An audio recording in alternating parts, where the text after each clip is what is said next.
The aim of this video is to investigate the concept of townscape and how people perceive their surroundings when walking through a city, in this case Oxford. The public space network creates a series of townscape effects involving, for example, changing views and vistas, the interplay and varying relation of landmarks, and visual incidents and design features, together with contrasts of enclosure. In broad terms, townscape results from the weaving together of buildings and all the other elements of urban fabric and street scene, such that, in Gordon Cullen's phrase, visual drama is released.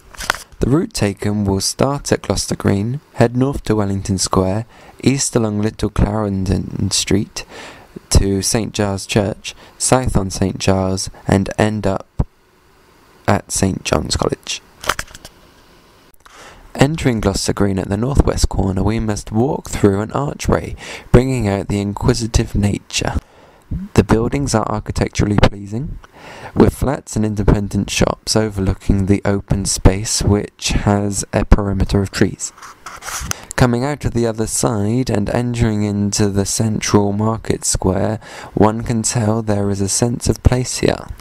Walking through this area, especially when it is full of market stalls, it really does feel full of character and unlike anywhere else in Oxford. Exiting at the northeast corner, the Red Lion pub is deflective and allows people to decide whether to go left or right.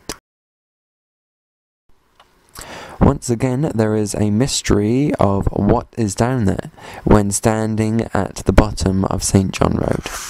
The height-to-width ratio of the street creates an enclosed feeling, but the feeling of claustrophobia is slightly cancelled out by the active edges provided by the fronts of the buildings. There's a subtle change in the styles of the building frontages, adding to the character down the street. Upon reaching the end of the road, the reward is the open area of Wellington Square, a pleasant green lung in the centre of the city. In the northeast corner of Wellington Square is a narrow pedestrian leading to Little Clarendon Street. One of the most noticeable changes is the juxtaposition from old, pleasant terraced houses to brutalist modern block buildings.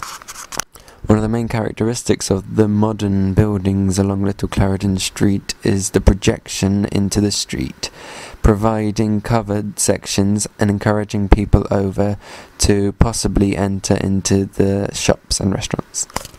Heading towards St Giles, the modern buildings are once again replaced by the older buildings, until at the end the space opens up onto St Giles and the landmark of St Giles Church comes into view. The church tower draws the eye and has a real possession of space. The surrounding graveyard adds to the sense of space with its openness. Heading south along Banbury Road, there is a slight curve in the road as it joins up with the St Giles. Because of its length and shape, landmarks can be used as markers to help navigate along St Giles.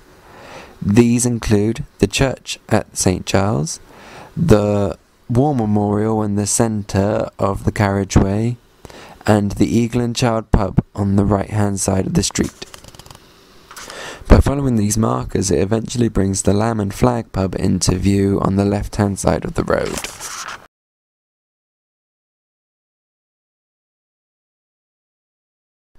At the Lamb and Flag, the archway to Lamb and Flag Passage offers up another feeling of if I am here, what is down there?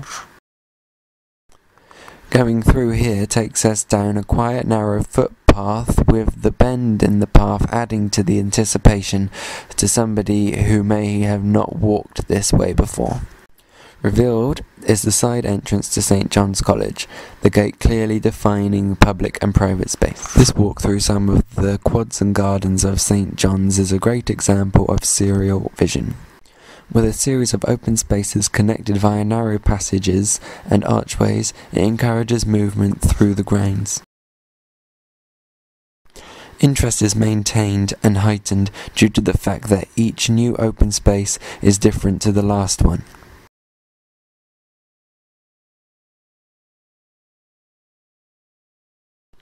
The gardens add to the changing experience with their beautiful vistas that seem never-ending.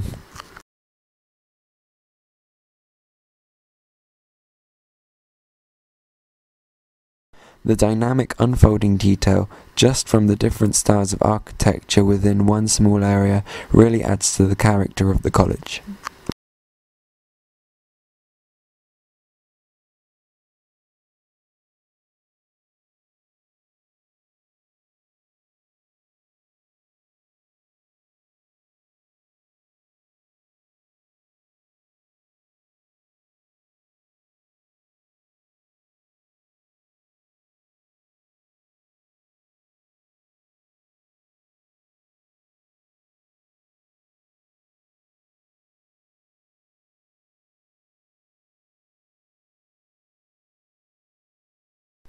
Leaving from the main gates, back onto St. Giles again, there is a sense of openness.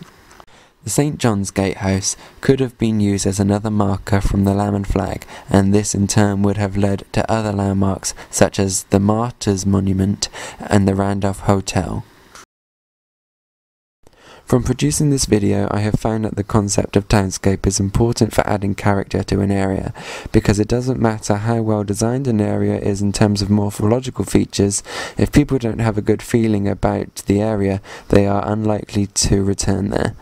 I aim to incorporate these findings into my final design for Grand Pont and ensure it comes across as a dynamic, exciting space.